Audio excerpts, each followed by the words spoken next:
Hey guys, AJ here, back with another one. So this is a continuation of college week. So this is where I basically give my opinion on whether or not young men and boys should be even thinking about going to college these days. And I released a video earlier this week where basically I said no, I don't think that it's worth going to college in 2022 for most men unless you want to get into science, technology, engineering, or math or maybe something like IT. And I wouldn't even say medical school or law school because the amount of time that you're in school and the amount of debt that you rack up kind of really isn't worth it.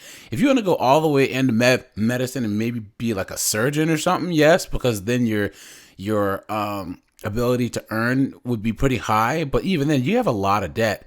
And I believe there are some dentists that have like $1 million of student loan debt. I would say go in to be like a physician's assistant, like an occupational therapist, or even be like a male nurse. It sounds silly, but you can make a lot of money as a nurse. So, or if you're in the military and you want to go to officer school and you have to have a degree, but then again, hopefully the military might pay for it. So that's different. But anything that's like gender roles, any type of social sciences, don't do it, you guys. So, but I digress. Today, we're going to look at a paper called 10 Reasons Why Men Aren't Going to College. And this is by James Shelley. And in this article, he basically talks about 10 reasons why men, like modern men, are choosing to not go to college and do other things. So the introduction says, the gap between the number of males and females in U.S. colleges and universities continues to widen. In 2016, an estimated 57.3% of bachelor's degrees were awarded to women and 42.4% to men. The gender gap in associate's degrees was predicted to be even wider. Despite the fact that this disparity has attracted national attention by widening almost yearly for the past 3 decades, there has been little discussion of possible causes. He says, as a director since 1996 of one of the few men's centers at the U.S. college, I've never even heard of a men's center at a U.S. college, so I wonder what college this is. I didn't look at the citation. He says, as one of the directors of one of the few men's centers at the U.S. college, I had a vested interest in the growing gender chasm. A community college's broader accessibility perhaps best showcases the wider spectrum of challenges men face in pursuing higher education. But the gender disparity in graduation and success rates exists about equally for 2 and 4-year colleges, and many of the root causes are the same. So he's saying that even at junior college, where it's easier to get into and do classwork, men are either not going or dropping out. It's crazy. So he says, here are 10 reasons why men may not be going to college, or when they do, why they are less likely than women to graduate. Number 1, the allure of a good job out of high school. And we can just go over these really quick. I don't want this video to be too long, so we'll go over the general idea. But this first paragraph pretty much sums it up. There are arguably still more high-paying jobs for a high school graduate than a female. There's arguably still more high-paying jobs for a male high school graduate than a female. But these are the jobs in our post-industrial economy that are in the decline. Moreover, these jobs are either hazardous, manufacturing-based, physically demanding, or all three. So what happens to that high school graduate, or dropout 10, 20, 30 years later? So he's basically saying that working these jobs, you might graduate from high school and work at a plant or a factory, kind of like how everyone used to do back in the day, or work at I don't know, some type of, or like an oil rig, but it's dangerous and will mess you up over time, which is also why women tend to live longer than men, and then men are 23 times more likely to die in the workplace. It says, for some, their jobs have been offshored to Mexico or Asia, or they lose out to automation. Here you go. For others, their bodies will become damaged or worn out and they must seek less rigorous work. So basically, they're saying that um, they oftentimes some men will go to college when they've lost a job at like a blue collar job or whatever, and then they are unemployed to the point to where they have to go and say, I need to learn a new skill. But if we scroll down to the bottom, he says, when we do see displaced workers, meaning those that have been fired from a job at high school, as new students, it's usually after a futile employment search. Despite fears of inadequacy or feel out of place, as first-time students, they tend to do well academically. But here we go. Too often, they part ways through their first or second semester because they say, I'm not going to be able to finish the semester because I got a new job. So they get that blue-collar job and then decide, hey, I'm going to go to university. And then while they're going to school, they'll go back into that blue-collar world. So that makes them go into college and out of college or not apply in the first place. Number two, and this is what I think is the most important one, and this is what I've been noticing for years. The gender cleansing of boy behavior in kindergarten through 12th grades. This is something that people have called me crazy, but I've been saying this for years. And I'm going to go on my little tangent. Basically, there are no male teachers anymore at any level at all. This is kindergarten, elementary school, middle school, high school. Hell, even most colleges, the professors now are white women. So it seems to me like in education, the way that young girls act and learn is the default. And boyhood is considered an aberration. So it's or something that needs to be fixed, like a disease or something. And that's what's making boys not want to go to school. So let's get into this. Zero tolerance policies, zero conflict, zero threatening language, zero agitation, zero noise, zero boisterous activity, etc. were vigorously introduced in the 1990s to respond to a potentially less secure environment. But since these policies largely target boys, you see that 90% of the discipline problems for boys, one wonders what are the effects of the systematic suppression of boys' behavior in our schools. Now you notice it didn't even say oppression. It said suppression. That means that they were suppressing boys, and they have been this whole time. It continues. In their respective books on boys, Michael Gurian and Christina Hoff Sommers, and shout out to Christina Hoff Sommers. For anyone who doesn't know who she is, she advocates a lot for men. She has a lot of really cool books and a lot of really cool interviews on YouTube, so check her out. In their respective books on boys, Michael Gurian and Christina Hoff Sommers have expressed concern that the pathologizing of boy behaviors has contributed to a classroom of suppression. This notably includes the restriction of movement, which can negatively affect boys who have a greater reliance on a kinesthetic learning style or the ability to absorb academic lessons. Adding to this are the restrictions on outside recess, both in terms of time allocated and the widespread curbing of competitive playground games favored for boys. Restrictive classroom and school policies gained momentum in the 1980s, culminating in the zero tolerance craze of the 1990s. Not surprisingly, and listen to this, according to a University of Michigan study, the number of boys who said they disliked school rose from 71% between 1980 and 2001. So the number of boys who said they disliked school rose 71% between 1980 and 2001. That's crazy. So boys used to like school, but now boys hate going to school. And that's because school's not for young boys anymore.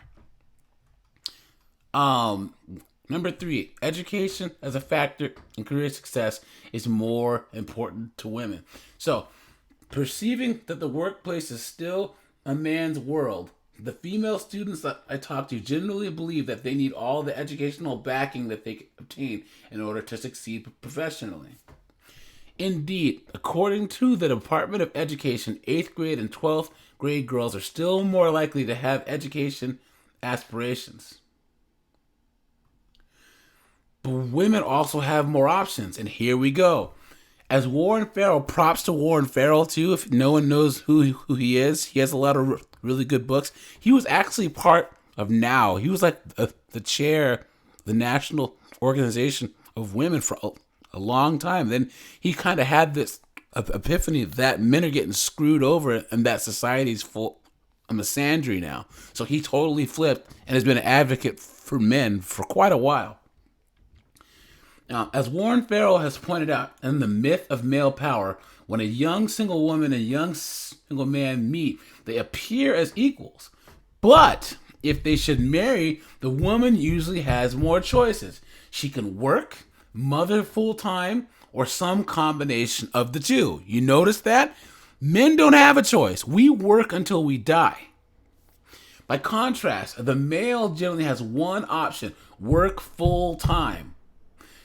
And then it says one might add a fourth option for women if her husband's income permits it, attend college. But let's think about that. Let's stop here.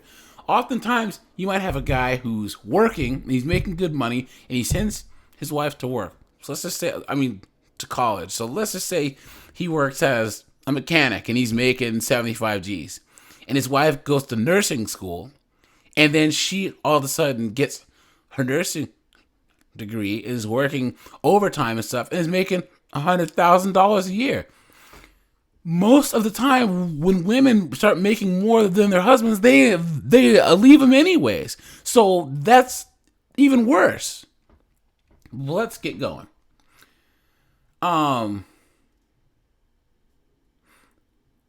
This may happen after the children attain a certain age. If before returning to work, a full-time mother already possesses an undergrad degree, then it might be a graduate degree that she pursues. Despite a steady, if incremental, increase in stay-at-home dads, that's not very many people, so whatever. These gender propensities remain strongly delineated. In Australia, a productivity commission study showed that men and women still substantially embrace a traditional division of labor. Women in general still assume that men will take the lead as providers, which can lead to a difference in educational opportunities. The expectation is true even of professional women. You see that? So even career strong and independent chicks, when they get married, want a guy to be the primary provider. It is a well-known caveat of online dating services that men who fail to include financially secure in their profile or some assurance of career success are unlikely to get many dates. Wow. So, number 4 is Title IX, and this is basically saying, they basically passed Title IX to address gender discrimination on campuses on basis of sex. Title IX has primarily been employed to make federal funding contingent on how compliantly intercollegiate sports participation reflects gender enrollment ratios. Look at this. If a college has a 58% female enrollment and having less than 58% of women in its varsity athletic programs can be judged as unlawful discrimination. Can you believe that? And if you look at how rates go, a lot of campuses are 64+% female. And in a couple years, it'll rise to 7 out of 10 students will be female. Does that mean that 70% of the sports have to be female? That's crazy. Then what? You have to get rid of lacrosse. You got to get rid of like men's gymnastics. Was it men's? It'll probably be only the big ones like, wrestling for some schools, basketball, football, I would even say baseball could be on the chopping block because not a lot of people really watch college baseball. So, and what are they going to replace these sports with for the girls? Field hockey? The fuck out of here with that bullshit. So, they say, yet we know that in high school athletics, where students have equal opportunity, participation is significantly higher among boys than girls. So you have a larger pool of boys who want to play sports, and because of Title IX, it's limiting the amount of sports space there is in colleges. Ugh. According to the National Federation of State High School Associations, from 2014 to 2015, 4.5 million boys participated in high school sports versus 3.2 million girls. Because of Title IX, that ratio is, in effect, governmentally reversed in college. That's absolutely crazy. So you have a less amount of girls going into a bigger college pool for sports, and a larger amount of boys competing for a smaller pool of positions in college. And we all know that boys sports earn more money for the college. And then it gets into soccer. In any given year, the number of programs nationally for college men, not including programs for minority males, can be counted on one hand. Every year, I field calls from men, administrators, faculty, students who wish to start some level of men's programming at their institution. They speak of institutional resistance and lack of sympathetic funding sources. Some small-scale initiatives may wobble and try out existence, but never get traction. Why are women with academic performance and college completion rates significantly exceeding those of men the sole beneficiaries of the dollars spent on gender-specific support programs? Oh, and on this one part, it says scholarships. In soccer, 531 division colleges and universities sponsor teams in 2013. Mainly because of Title IX, the number of men's soccer teams versus women's went from 203 to 328. Moreover, the women's teams average 14 full scholarships per team, while men's teams average 9.9. Need we wonder why the U.S. soccer team outperforms the men's? No, that's completely wrong. The U.S. women's soccer team, and I'll do a video about that. First of all, they're playing against other women who are in countries where no one cares about soccer. The World Cup, in order to be in the World Cup, you have to have a women's team. So other than the UK, Canada, and the United States, all the big countries like Argentina, Brazil, they don't care about women's soccer. So why? So their teams aren't any good. How are you going to have the one country that believes and invests the most in a sport that no one watches, and you wonder why they do so well? Okay. Men's baseball and wrestling programs have been especially decimated by Title IX. Yet every college admissions office knows that one of the most effective ways to increase male enrollment and engagement would be to expand, not to reduce, opportunities for male athletes. Yikes. This is another big one. Number 5, the indifference to the literacy gap between boys and girls. Boys have consistently lagged behind girls by 1.5 years in reading and writing skills. The gap begins in kindergarten, with boys exhibiting a delayed language development compared to girls. While this establishes an enduring performance gap, it may also engender an early dislike of school. Sports provides a corollary as to why. When a boy realizes that he may never be good in a certain sport, he will likely search for another sport or activity where he feels more competent. If he views school as a place where at an early age he becomes a bench warmer on the literacy team, he will never be an enthusiastic participant, which makes total sense. If you find out, if you think that from a young age that you can't read, you're not going to want to read. Um, Later, with 32% of males dropping out of school, he may indeed decide to seek another activity. This is saying all together. According to James Earl Davis, a professor of educational leadership at Temple University in Philadelphia, boys start school just as eagerly as girls, but by the third or fourth grade, this is squelched. The reason Davis says that boys continue to get the message they're not doing right. Exactly.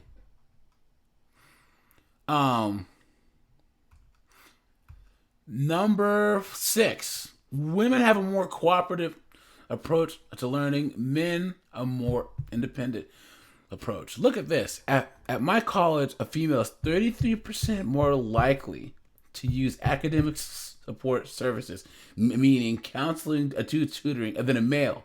They're even more likely to approach a professor or another student for post-class discussion. Women, it appears, are better at developing the web of supportive relationships necessary to achieve in college. A possible cause for this difference is male bravado, that male students not wishing to display weakness are less likely to seek academic assistance. As I have found in my initial meetings with male students, there is validity to this, but this tendency has become overstated as a tenet of the man box theory, which posits that male students inflict harm on themselves and women through rigid self-adherence to historical definitions of masculinity. That's bullshit. This theory is making nascent inroads on campuses searching for formal interventions to change negative male behaviors. And that's where this toxic masculinity bullshit comes from. And that's why I don't think that young men should go to college, because you're just straight up going to school and they think that you're some horrible person based on your gender from the jump. So screw it. For a few male students, channeling is more effective than changing. We know, for instance, that boys in K through 12 are more likely to cooperate in learning environments that emphasize action-oriented group work and corralling their energies to focus on clearly set team-based learning goals incrementally achieved. So, sidebar, a friend of mine, he was not wanting to go to college or anything, and then he joined the Navy. And he found everything that he needed to be successful in the Navy. They even have tests in the military now to see what type of learner you are. Like, are you auditory? Are you visual? Are you hands-on? And then he really got into the whole team building stuff that they do in the military. So it goes on. This can be more difficult at the college level, where learning is less structured and support systems outside the classroom are more feminized. An orientation workshop for new students may begin by asking participants to circle their chairs and individually respond to the question, what is your biggest fear of attending college? Women who are more likely to connect through self-disclosure will be more welcoming of this opportunity to share. So it's basically like going to AA or something, you know? And I know I wouldn't want to do that. Situations that require males to disclose personal fears will rarely engender a comfort level. But if male students are asked, what do you see as your biggest challenge to achieving success at college, and how do you think you can address it, it reframes the milieu from problem admitting to problem solving. So they're even saying just change that. Other men in the group will join in and troubleshoot, and as trust builds, the more personal may follow. Male students will likely seek help at a higher rate support systems are not perceived as interactions that require instant self-disclosure. This one's pretty easy. Number 7, fewer non-governmental financial aid opportunities are available to men. Of the low-income students at my college, a much higher percentage of female students, usually as single mothers, are on public assistance. So let's think about that. He's saying that people who tend to be single mothers that for some reason or another, which I believe most of the time that they're irresponsible, end up getting an easier route into college than those that actually studied and did hard. And worked hard, got good grades, did good on the SAT, but because they happen to be male, they don't have all the same opportunities. Okay. While their lives are difficult, basic support systems, i.e. food, housing, medical, often enable long-term stability to complete educational goals.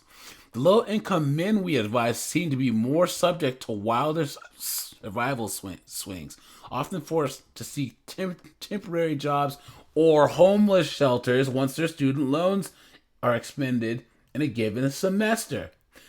For both 2-year and 4-year colleges, men also have financial aid opportunities to fund higher education. Men also have fewer financial aid opportunities. Do an internet search for college financial aid for women. Do the same for men. No matter how you phrase this query, there are usually twice as many links for women. Now, this is one that I hadn't considered, is number 8. Lack of a major war requiring a draft. And this one went right over my head, but this is a good one.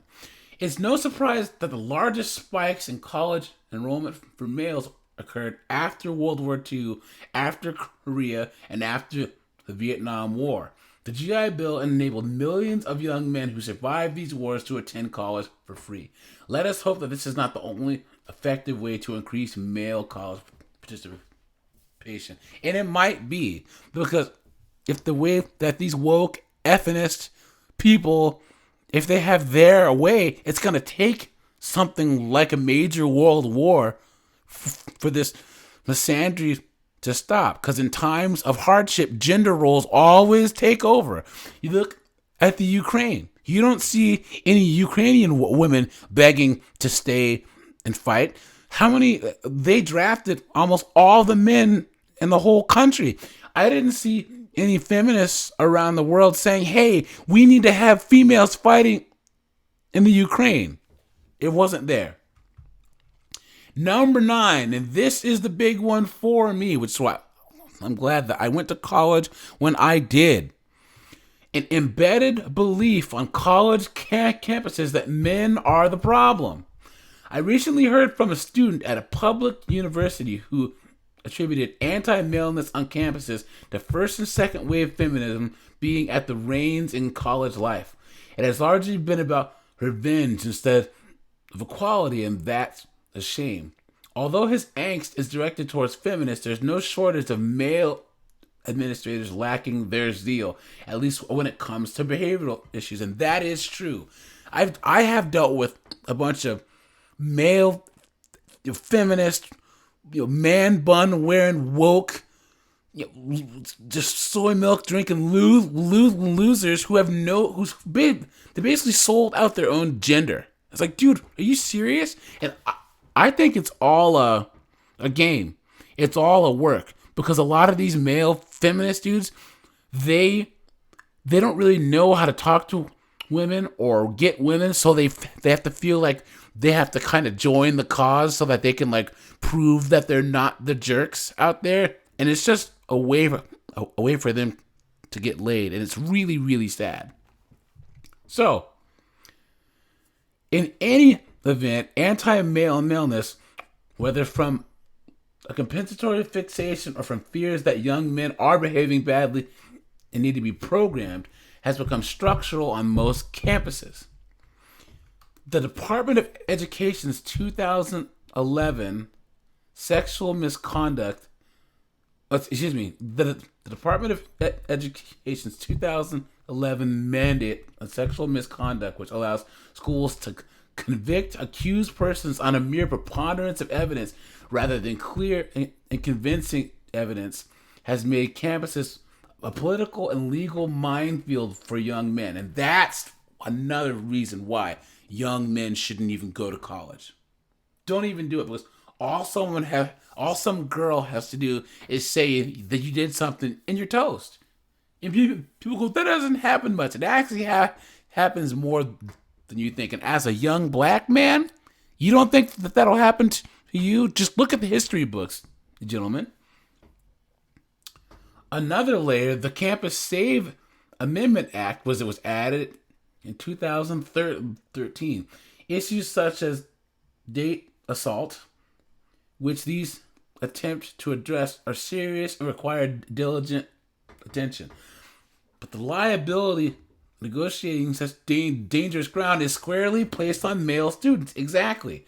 Fair or not, institutionally conveying that message as part of a new student orientation or other mandated programs is jarring. As one young man from California college told me, I was welcomed to college by being implicated as a potential assaulter. Now, it's going to talk about fraternities. I was never in one. You know, I'm not that big of a fan, so it is what it is. Soul skip that section, but we all know that fraternities have been under this microscope because, you know, there's a whole, you know, a bunch of guys are over there drinking and partying and making a bunch of noise. So obviously there's women getting essayed over there. But the last paragraph says virtually all public universities and many colleges require 1 to 2 courses in women's studies as a graduation requirement. That's nuts. Imagine that you're going to school for physics. Why the fuck do you need to take women's studies as a graduation requirement? Imagine that you're going to school for organic chemistry. You have to take 2 courses in women's studies. That's crazy. I think that I had to take like a gender roles class back in 2005 or 2004, but I didn't take 2 women's studies. And what even is women's studies? Anyways, viewed originally as a new discipline to shine light on neglected history. Here we go. Women's studies courses too often serve as mission-driven vehicles to showcase structural, white, hetero-patriarchal historical abuses. And that, my friends, is a problem. Because all the negative stuff that white men, did, all the white women were standing right there with them. They were profiting off of everything, living in the big house, having their furs and all this other shit. And somehow these white chicks pulled the whoop-de-whoop and said, oh yeah, hey, people of color or blacks or whatever, it was the white men, not us. We're with you guys. If you're gonna have a white hetero patriarchal structure, then white women were a big part of that too. So you can't separate the two. And this is now why we have all these white chicks on social media trying to dictate any type of ism or ist to other white people. Anything that's considered any type of discriminatory anything. You have this brigade of white chicks that are holding signs and screaming, yelling at other white people when they don't know any minorities at all, and they don't care to know. It's all this, we don't want to look like the bad guys. Well, you aren't fooling me. Women's studies can be an enlightening piece of academic canon. I don't agree, but hey. But subjecting college men to the sins of the fathers via academically sanctioned shaming only contributes to an anti-male environment. Moreover, the resentment it engenders negates the intended outcome. Number 10. This is the last one. Watch 100 TV commercials in which there is an interaction between males and females. In commercials where one of the genders is depicted as less intelligent, nearly 100% of the time it'll be the male. Funny, yes, but does anyone ever wonder about the cumulative effect on our sons? At what point do they subconsciously start believing it? There is no study espousing that years of viewing exposure to Homer Simpson's portrayal of fatherhood as an extension of infancy has negatively influenced how young fathers view themselves. But we do know historically, and here we go, that if a gender or race is systematically made to feel inept in certain ways, at some point it's collectively internalized. Perhaps our young men are already doing this. When I walk the hallways of my college, young men generally look less mature than women. With their baseball caps and baggy pants, they look like overgrown 12-year-old boys and not 18 to 24-year-old men. Historically, the fastest way for a young man to enter the world of men was to look more mature and smarter than his actual years. That is true. What makes our young men want to look less mature? Are they starting to reflect the media images of themselves? So those are the 10 reasons. I agree with most, if not all, of what he's saying. And basically, most men and young boys, because of these 10 reasons, really don't see the point. If I was 18 and about to graduate high school, the last thing on my mind, the last thing that I would want to do is go to some college that's primarily female, that's getting rid of men's sports, that I have a harder time getting a scholarship to, that's going to make me sit and do some an essay person on the first day and force me to take women's studies. This is ridiculous. So that's basically it for today, guys. This video is pretty long, but I'll drop the link to this article in the description box if you want to read the whole paper. And stay safe, and I'm out of here.